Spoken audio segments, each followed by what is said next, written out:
चुनाव और dark psychology, आपकी सोच को कौन नियंत्रित कर रहा है? चुनाव लोकतंत्र का सबसे बड़ा त्योहार, जहां हर वोट की कीमत होती है, हर आवाज की गूंज होती है। लेकिन क्या आप वाकई अपनी मर्जी से वोट करते हैं, या फिर आपकी सोच को, आपके फैसलों को कोई और नियंत्रित कर रहा है? जी हाँ दोस्तों, यह है डार्क साइकोलॉजी का खेल। वो खेल जो चुनावों में चुपके से खेला जाता है, जहां आप और मैं, हम सब मोहरे बन जाते हैं। ये वीडियो उन 12 तरीकों पर रोशनी डालेगा जिनके जरिए डार्क साइकोलॉजी का इस्तेमाल चुनावों में किया जाता है। तो तैयार हो जाइए, क्योंकि आज हम इस खेल के राज खोलने वाले हैं। खेल जो आपकी सोच, आपके वोट और आपके भविष्य को प्रभावित करता है। डर एक ऐसा शब्द जो हमें पल भर में हिलाकर रख देता है, और चुनावों में इसका इस्तेमाल एक घातक हथियार की तरह किया जाता है। आपको डराया जाता है, आपकी सुरक्षा को लेकर, आपके भविष्य को लेकर, आपके परिवार को लेकर। अगर हम जीते तो देश बर्बाद हो जाएगा, दुश्मन हमारे घर में घुस आएंगे, आपकी नौकरी चली जाएगी। ये नारे आपने जरूर सुने होंगे। बार बार सुनते सुनते आपके मन में भी डर घर करने लगता है, और फिर आप उसी को वोट देते हैं जो आपको इस डर से मुक्ति का वादा करता है, भले ही वो वादा खोखला ही क्यों ना हो। यह है डार्क साइकोलॉजी का पहला पैंतरा। आपको डराओ, हताश करो और फिर अपना उल्लू सीधा करो। लेकिन याद रखिए, डर के आगे जीत है, और जीत तब मिलेगी जब आप अपनी सोच को स्वतंत्र रखेंगे। अगली बार जब कोई नेता या पार्टी आपको डराने की कोशिश करे तो सावधान हो जाइए। यह सोचिए कि क्या यह डर वाकई जरूरी है, या सिर्फ एक राजनीतिक हथकंडा। अगर आपको लगता है कि झूठ बोलना सिर्फ बच्चों का खेल है, तो आप गलत हैं। राजनीति में तो यह एक खूनी खेल बन जाता है। यहाँ झूठ को इतनी सफाई से पेश किया जाता है कि वो सच लगने लगता है। सोशल मीडिया ने तो इस खेल को और भी आसान बना दिया है। एक झूठी खबर, एक मनगढ़ंत कहानी बस एक क्लिक में लाखों करोड़ों लोगों तक पहुंच जाती है। और जब तक सच अपने जूते पहनता है, तब तक तो झूठ पूरी दुनिया घूम चुका होता है।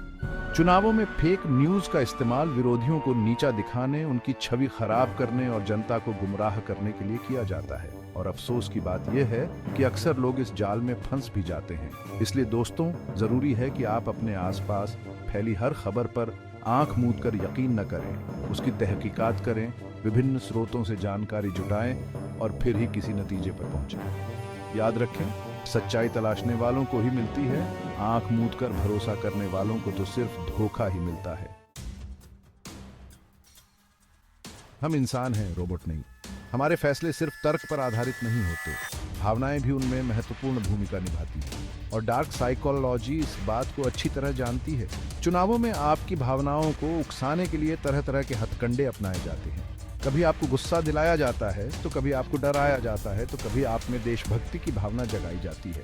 राजनीतिक रैलियों में भीड़ को जोश में लाने के लिए उत्तेजक भाषण, भावुक नारे और यहाँ तक कि संगीत का भी सहारा लिया जाता है। इस माहौल में आप अपने आसपास मौजूद लोगों की भावनाओं में बह जाते हैं और अपनी तर्क शक्ति को पीछे छोड़ देते हैं। ये समझना जरूरी है कि भावनाओं में बहकर लिया गया फैसला अक्सर गलत साबित होता है। इसलिए चुनावों में अपने वोट का इस्तेमाल करने से पहले एक बार शांत मन से सोचें, अपनी तर्क शक्ति का इस्तेमाल करें और फिर ही कोई फैसला लें। आज के युग में मीडिया की शक्ति से इनकार नहीं किया जा सकता। ये सिर्फ खबरें ही नहीं दिखाता, बल्कि हमारी सोच को भी प्रभावित करता है। और चुनावों में तो ये प्रभाव और भी ज्यादा बढ़ जाता है। मीडिया के जरिए आपको यह बताया जाता है कि कौन अच्छा है और कौन बुरा, किसने क्या किया और क्यों किया। लेकिन क्या आपको लगता है कि मीडिया हमेशा सच दिखाता है, या फिर वो भी किसी के इशारों पर नाचता है? सच्चाई यह है कि मीडिया भी पूरी तरह से निष्पक्ष नहीं होता। अक्सर यह भी किसी खास पार्टी या नेता का समर्थन करता है, और यह समर्थन वो अपनी खबरों, अपने कार्यक्रमों और अपने विश्लेषणों के जरिए करता है। इसलिए दोस्तों, जरूरी है कि आप मीडिया पर आंख मूंद कर भरोसा न करें। खुद भी सोचें, समझें और फिर ही किसी नतीजे पर पहुंचें। क्योंकि अगर आप सोए रहेंगे तो मीडिया आपको वही सपने दिखाएगा जो वो दिखाना चाहता है। मुफ्त बिजली, मुफ्त पानी, मुफ्त शिक्षा, मुफ्त इलाज। चुनावों के दिनों में ऐसे वादे तो आपने भी खूब सुने होंगे। लेकिन क्या कभी आपने यह सोचा है कि ये वादे वाकई पूरे हो पाएंगे, या फिर यह सिर्फ आपको लुभाने का एक जरिया है? डार्क साइकोलॉजी में लालच का इस्तेमाल बड़ी चालाकी से किया जाता है।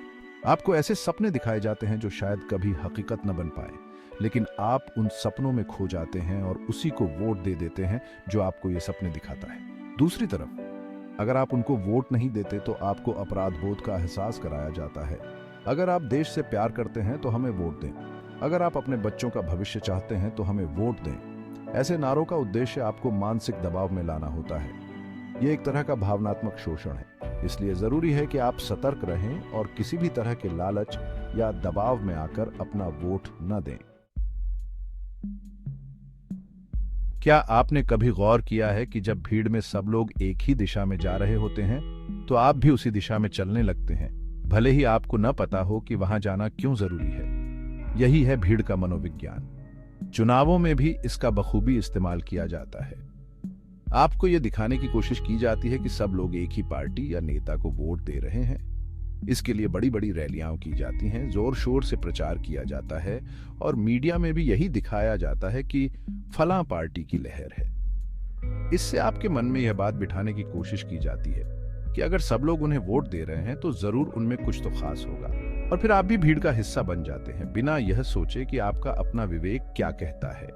याद रखिए, भीड़ हमेशा सही नहीं होती। कभी कभी भीड़ के साथ चलने से बेहतर है कि आप अपना रास्ता खुद चुनें, क्योंकि अगर आप भीड़ का पीछा करेंगे तो आप कभी भी मंजिल तक नहीं पहुंच पाएंगे।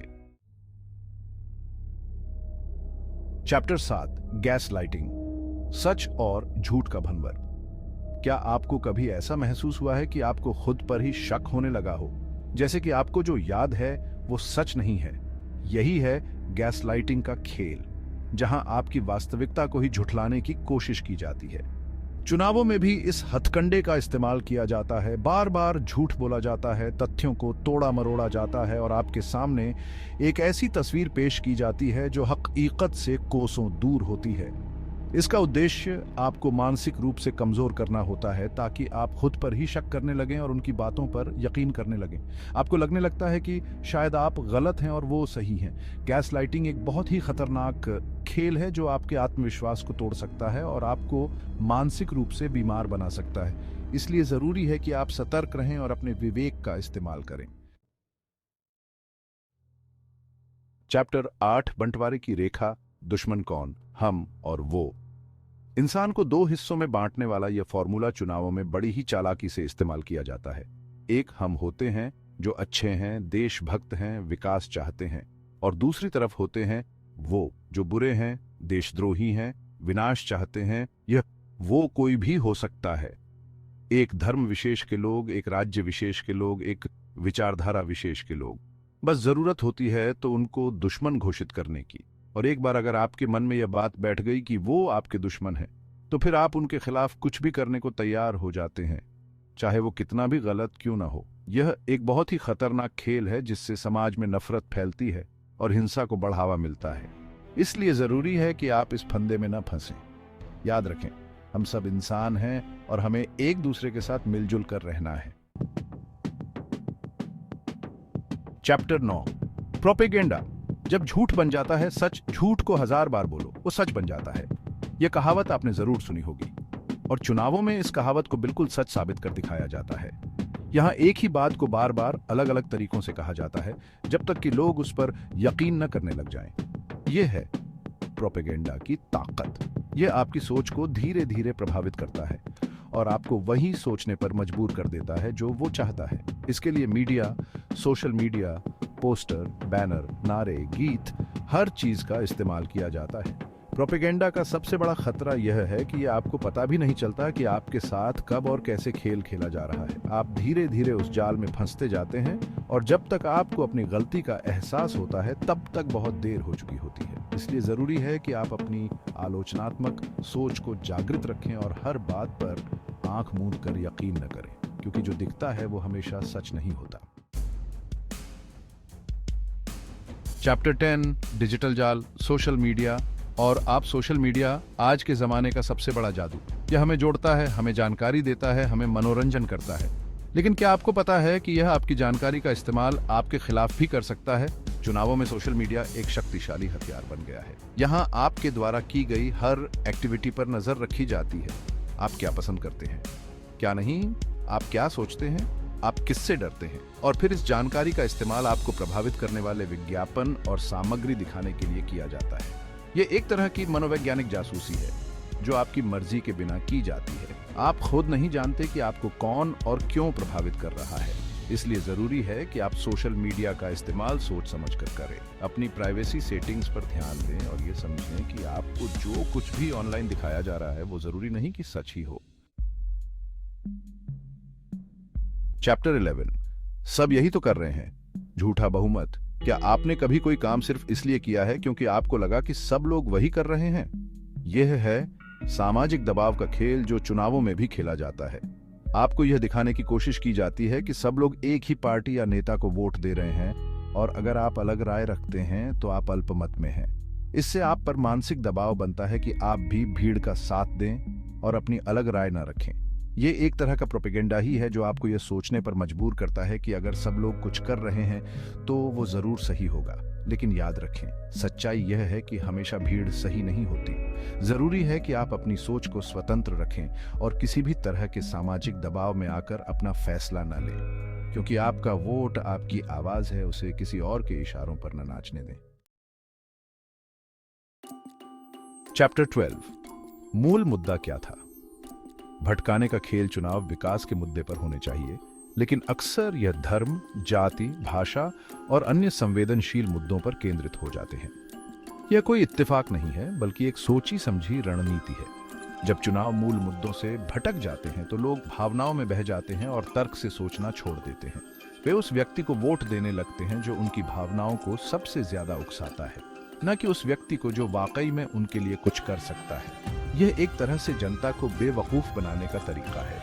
उनका ध्यान असली मुद्दों से हटाकर ऐसे मुद्दों पर केंद्रित कर दिया जाता है जिनका उनके जीवन से कोई लेना देना नहीं होता। जरूरी है कि आप इस खेल को समझें और अपना ध्यान मूल मुद्दों पर ही केंद्रित रखें। विकास, रोजगार, शिक्षा, स्वास्थ्य, यही वो मुद्दे हैं जो वाकई में महत्वपूर्ण हैं। बाकी सब तो सिर्फ भटकाने वाले रास्ते हैं।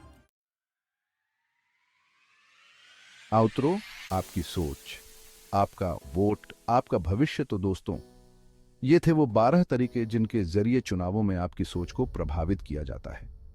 डार्क साइकोलॉजी का यह खेल बहुत ही खतरनाक है जो लोकतंत्र की नींव को ही कमजोर कर सकता है। जरूरी है कि आप एक जागरूक और जिम्मेदार नागरिक बने। अपनी सोच को स्वतंत्र रखें, तथ्यों की जांच करें और अपने वोट का सही इस्तेमाल करें। आपका वोट आपकी आवाज है, इसे समझदारी से इस्तेमाल